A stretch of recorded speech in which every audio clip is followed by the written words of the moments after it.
Hello to my fellow history lovers and people that think if I learn something new, it'll be a great day. So, I am going to tell you a story about a traitor in American history, an interesting story. But my takeaway is not so much his story as what Congress did and how I'm going to juxtapose that to the French Revolution. And I'm curious if you agree or disagree with what Congress did when they find this guy.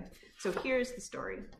His name is Dr. Benjamin Church, and get this, he was the Surgeon General of the Army, so high up guy. So it says in late September, the discovery that the Surgeon General, Dr. Benjamin Church, was a spy, the first American traitor, rocked everyone.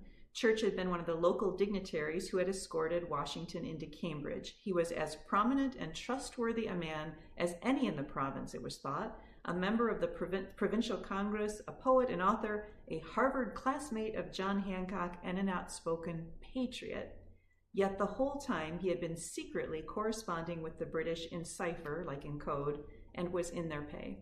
His treachery was discovered quite by chance. A mysterious enciphered letter carried by a young woman of questionable morals had wound up in the hands of Nathaniel Greene, who brought the letter to Washington.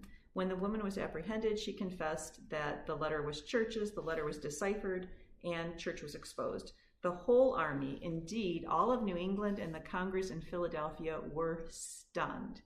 Who could say how many other Dr. Churches there might be? Church, who had been tried, convicted, and imprisoned, kept insisting he was innocent. Sent into exile on a ship for the West Indies, he disappeared at sea. Only years later did further evidence come to light proving his guilt.